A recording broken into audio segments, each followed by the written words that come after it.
you all, dis heerlik om julle almal hier te sien. Ons is deur 40 dae. Ek weet nie, die 40 dae vir jou lank gevoel of kort gevoel. Daar's 'n sekere tyd wat jy dink, daar's nog 20 dae oor.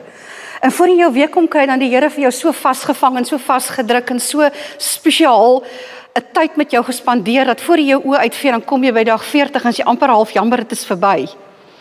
Maar ek het nou 'n verrassing vir julle vanaand. Wanneer julle vanaand nou, blykbaar moet jy, ek weet nie of dit knoffel is of iets wat die booms gaan oopmaak nie. Ek weet nie hoe gaan hulle daai ding doen nie, maar daar's 'n opvolg op jou boekie, 40 dae met die kroon. Daar's 'n opvolgboekie wat jy vanaand gratis kry en saam kan vat huis toe. Vir 'n 5 dae opvolg, 'n praktiese aktiewe boek wat vir jou leer hoe om evangelisasiewerk in jou eie lewe te begin. En basies, this is going to teach you, it's called 5 days to learn how to mess up evangelism. I don't know what else to call it. But in those 5 days, you are going to learn how to do a personal mission, how to have a mission with your family, and if you are like me and my husband and there's no children in the home anymore, we are a family. Thank you very much. A family doesn't have to have children in the home, so you have to have a personal mission, something that you do yourself. You have to have a mission that you do with your family, and you have to get involved with a specific department in your church. So that book is going to teach you in 5 days how to do all three. And we love to give it to you tonight. So please don't leave without receiving your booklet.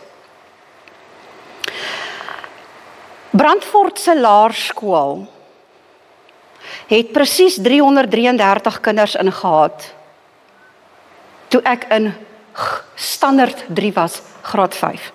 Now, those of you who don't know where Brandfort is. Brandfort is a little teeny town in the Free State. I was born in Winburg. And I spent some of my growing years in Brandfort. En jy weet 'n mens, die Here gooi oor 'n mens sekere dinge in jou lewe wat vir jou vorm deur jou jare. What happened during those interesting years of my grade 5, kan ek maar asseblief sê standaard 3. Lyk vir my almal van julle wat hier sit weet wat is standaard 3, né? In standaard 3, toe is die juffrou wat ons die dag moet swemlesse gee by die skool, nie daar nie. The lady who was supposed to teach us how to swim was not there. So we were thrown in with the boys. Now they had a very flashy teacher. And I can remember to this day exactly what he looked like. And that specific day, he had on a white suit. Now you must remember the years that I'm talking about now. A white suit with a maroon dashemp, né? Met die wit das. Ag kom nou, julle kan daai prentjie kry. You can see it, huh? Now he was a lovely man. He was actually my teacher for grade 5, for standard 3. And he was supposed to have only the boys that day, but because the lady didn't show up, we as girls were thrown in with him. And he decided, okay, let just everybody play around the school swimming pool. It was a huge swimming pool, and they also diving lessons there, so it was a very deep swimming pool. Now, at that age, I couldn't swim. Didn't learn. No one taught me how to swim. Ek kon glad nie swem nie. En in die warboel met die klomp kinders het een van die ouetjies my gevat en my by die diepkant ingeskiet. Someone threw me into the deep end of the pool. The last thing I could remember, because no one noticed that that I was sinking. You know, children play. And my grand teacher with his white suit was sitting on a chair at the side of the pool, chatting with some of the children. The last thing I can remember was die teels wat so voor my oë verbygegaan het, soos ek sink en sink en sink en sink. En die volgende toe is ek buite. Ek weet nie hoe ek uitgekom nie, maar ek is buite. Die eerste asem teeg wat ek kon, want ek is so buitekant toe, dat iemand het my geskiet buitekant toe. So I was thrown out of the swimming pool. I landed with a huge thump next to the swimming pool, but basically knocked the wind back into me. And absolutely petrified, I ran to the toilets that was at the back and the changing rooms, and I locked myself in one of the toilets. Sat there huddled in a corner crying. Ek het agterna gehoor dat meneer Smit met sy wit pak ingespring het om vir Ronetjie uit die swembad te gaan uithaal. With that beautiful white suit that he had on, he dove in when he realized what was happening, and he got me out. But now I was in that bathroom, I was stuck in that bathroom, I was so panicked. All I could, in my last thing I could remember was the tiles against the wall as I sank and I sank and I sank. The panic was just so much, I could hardly breathe. And they went to run and went to find some of the lady teachers, and one of them was knocking at the door and just said to me, just open up. Renay, maak net die deurtjie oop. Renay, maak net die deurtjie oop. Maar Ronetjie sit in die hoekie en Ronetjie voel verskriklik gepaniekerig en Ronetjie is verskriklik bang want Ronetjie het amper verdrink vandag. And there was a moment, because then they found my mom. And there was a moment when my mom came down the corridor, I could hear her steps. Is interessant as 'n mens paniekerig is dat jy jou ouers se voetstappe kan ken. I could hear her steps coming into those changing rooms, and all she did is she knocked on the door and she said, Renay, my kind, jy's nie meer in die swembad nie. Jy is nie besig om te verdrink nie. Iemand het jou uitgehaal. Maak oop die deur, dat jy kan opstaan en aangaan. You need to open this door. You are no longer drowning. You are not in the pool anymore. I need you to open the door so that you can get up. We need to dry you off. And you are going back to the next class. Ons het so 'n bietjie anders groot geword, nê?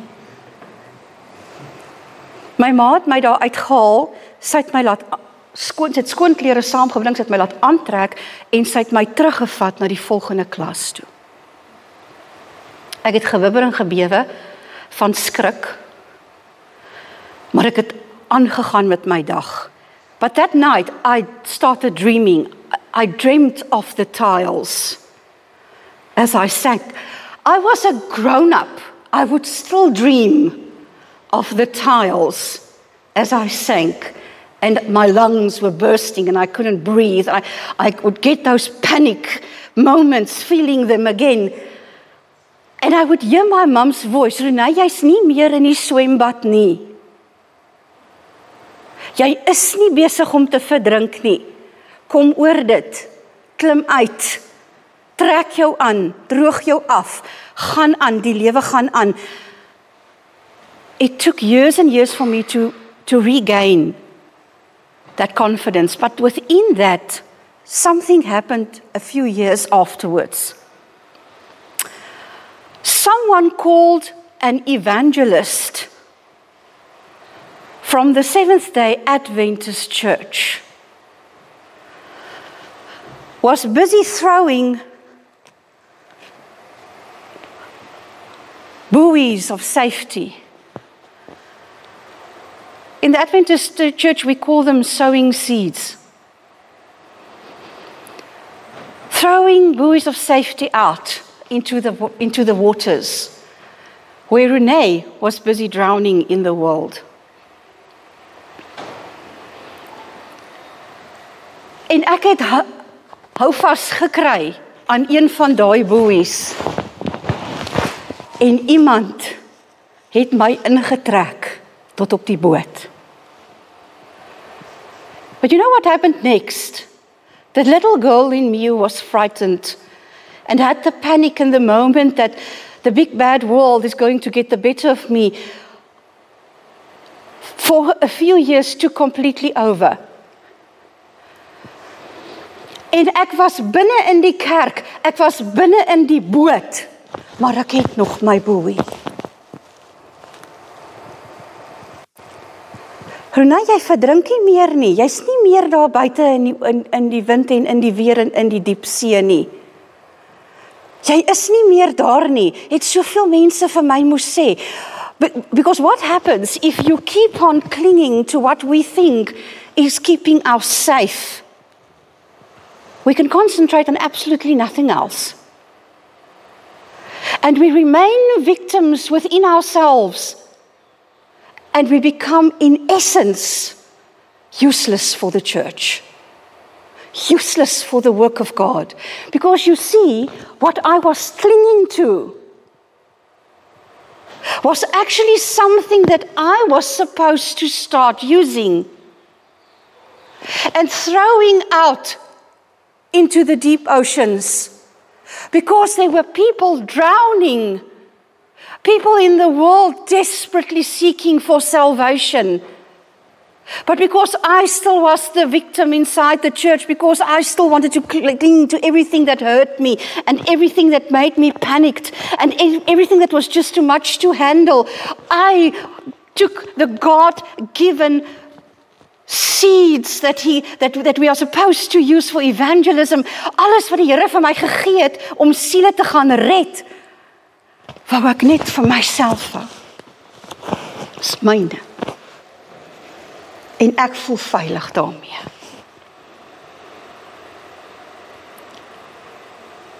You know, there's a saying that says, you have to heal from what hurt you. Otherwise, you will bleed on people that didn't cut you.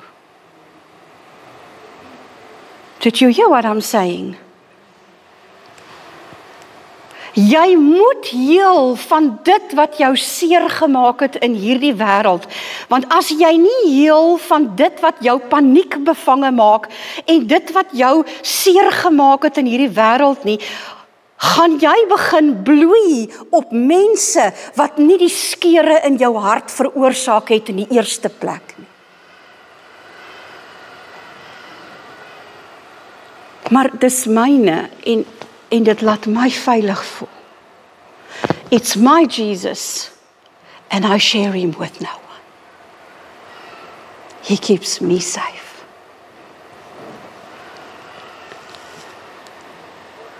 Is dit waarvoor ons geroep is? Is dit waarvoor ons deur die 40 dae van gebed gegaan het? Om ons oor te gee aan die Heilige Gees en te sê, Here, hier is ek ook. Ek wil ook weet waarvoor het U my geskep. Want of ek dit wil weet en of ek dit nie wil weet nie, nie een van ons is per abuis geskape nie. Jy weet, ek dink altyd vir myself, die dag toe die Here nou vir Ronay geskape het, toe kyk hy die engele so en hy sê, ag aarde, wat gaan ons tog nou die ou dingetjie maak? Kom ons gee haar daar vir Johan en Annette dat hulle haar groot maak. Ons sal iets uitdink om haar mee besig te hou. Dis godslasterlik om te dink daaraan dat jy geskape is sonder die roeping van die almagtige, die soewereine God wat jou geken het en gevorm het in jou moeder se skoot, voor jy nog 'n gedagte by hulle was, het die Here al 'n beplanning vir jou gehad, 'n werk vir jou gehad, wat niemand so goed kan doen soos jy nie. You look like you look, you talk like you talk, you have the language you have, you even have the bad experiences you have. Renee nearly drowned because a bad boy threw her in the swimming pool.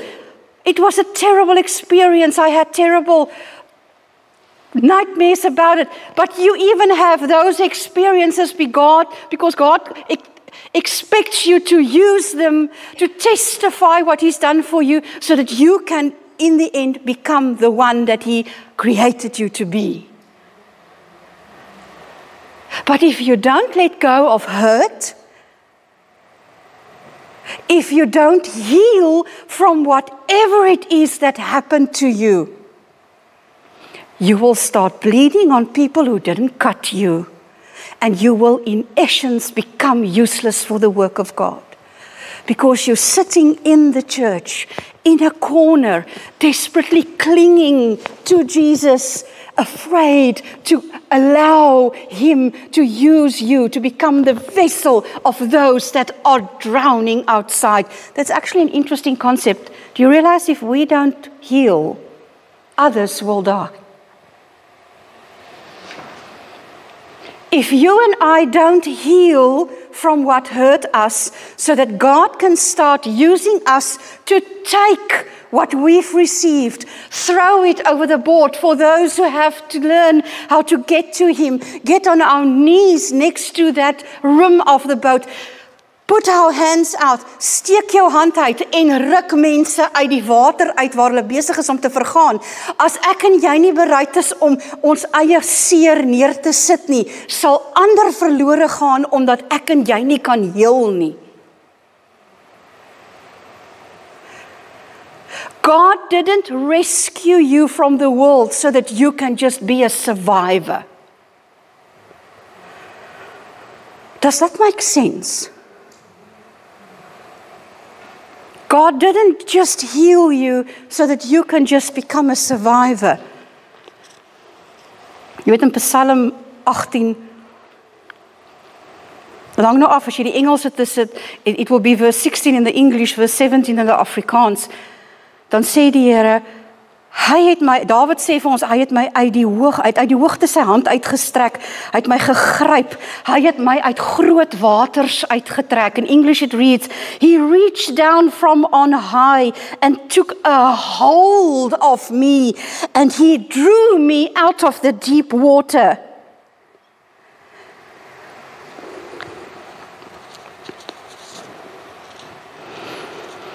I cannot be safe in the boat and still remain a victim. Ek kan nie binne in die kerk sit en nog steeds optree soos 'n drenkeling nie. Want weet julle wat gebeur nou?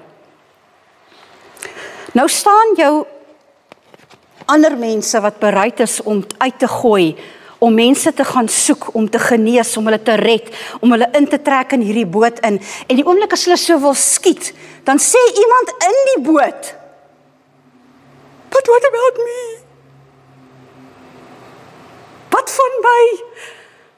Kyk na my, ek kry nog swaar, ek verdrink nog. Dan moet ek wat vir die buitekant bedoel is, omdraai en dit vir iemand gee wat binne in die boot is. Maak dit sin? It doesn't make any sense. But how do we get there? How do we get to the point where we are no longer thinking and planning to be victims all the time? Where we feel that the big bad world has ruined us forever for the Lord's work. How do we get past that? Because you know what? I don't know all of you personally, but I do know that Satan has his mark on you just as he has it on mine. So, ek weet, elkeen van julle het verskriklike goed in julle lewens al ervaar. Ek weet, elkeen van julle het verleentheid ervaar wat jy 'n klemming om jou hart kry, wanneer jy daaraan dink. Ek weet, elkeen van julle het tot al goed aangevang, wat jy jammer is, jy het gedoen, want ek het ook al. Hoe kom ek verby dit, dat ek vir die Here bruikbaar word, deur 40 dae van gebed gaan en sê, Here, hier is ek, gebruik ook vir my, maar die oomblik as die Here vir my daai saad gee, om te saai, en ek my hand moet uitsteek, en ek 'n drenkeling buite moet optrek, dan skuif ek weer terug, in die hoekie van daai badkamer, en ek kruip daar weg, want ek is bang, net nou, val ek weer in daai swembad. Net nou is ek weer daar wat my bang maak. Hoe kom ek daar verby?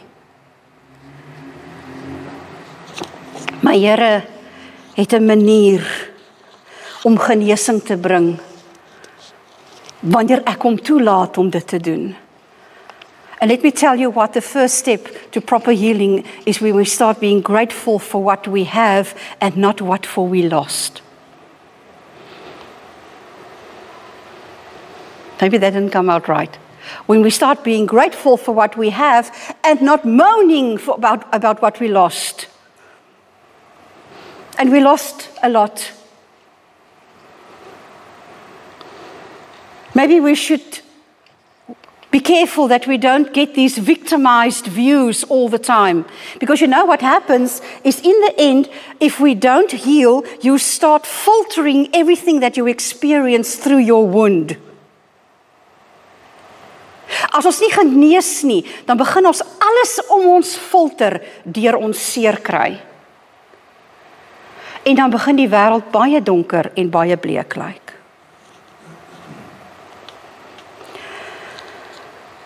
Moenie geleentheid mis om betrokke te raak by evangelisasiewerk nie.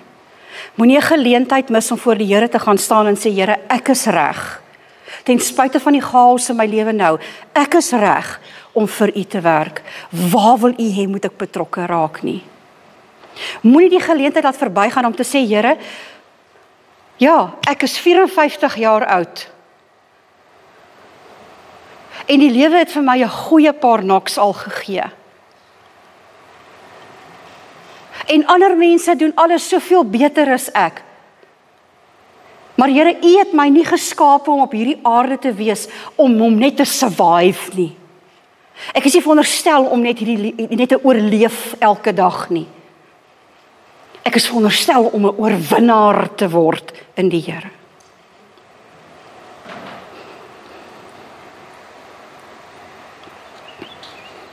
Om 'n slagoffer te bly na redding. Verander verlossing in oorlewing. En oorlewing is nie dieselfde as oorwinning nie. Remaining a victim after you have been rescued turns salvation into survival. And there's a very big difference between survival and victory. Matt Baker, he was a former gymnast. He wrote the following about his wife. He said, "She never seemed shattered. To me, she was a breathtaking mosaic of all the battles that she's won." Ja, dis mooi. Wanneer die Here na jou kyk, dan sien hy die mens wat hy weet jy kan wees. Wanneer die Here na jou kyk, dan sien hy die potensiaal wat hy in jou ingebou het. En die Here weet wat hy vir jou beplan en waar hy jou nodig het. Ek en jy moet net aanmeld vir diens. Tonight when we are going to partake in the communion service that, sometimes just runs past us. Tonight when we do that, won't you just pause for a moment and say, Lord, I didn't complete this 40 days of prayer simply to go back to my normal rituals of every day. I'm not coming back on Sabbath to church just simply because it's what you do on a Sabbath. Dis hoe jy jou week afsluit, dat jy kom kerk toe. Dis maar wat ons doen. Go stand in front of God and say, Lord, I don't care my age, I don't care my language, I don't care about the way I look, I don't care about all my shortcomings, because when you called me, you filtered all of that in. And you are ready to show me how to reach outside of this boat and start pulling people to safety. Wanneer jy vanaand hierdie nagmaal gaan gebruik, dan ek smeek vanaand by elkeen van u. Gaan staan voor die Here en sê vir hom, Here, hier is ek ook. U gebruik baie ander, maar hier is ek ook. En u het my gemaak met 'n plan, met 'n roeping wat niemand so goed kan doen soos ek nie. Omdat u vir my so geskape het, gebruik my in u woord, dis 'n verspreiding. Gebruik my vir elke geleentheid om ander aan te moedig en te bemoedig. En Here, eendag, wanneer ons mekaar weer sien, sal U vir my wys, daardie oomblik wat ek geneem het om 'n ander mens van U te vertel, sal U vir my die resultate daarvan wys. Because you see, the problem is, we want to measure our success at the lack of harvest that we see, instead of measuring our success at the amount of seeds that you've sown. Gaan saai die saad, want die Here het jou daarvoor geroep. Amen.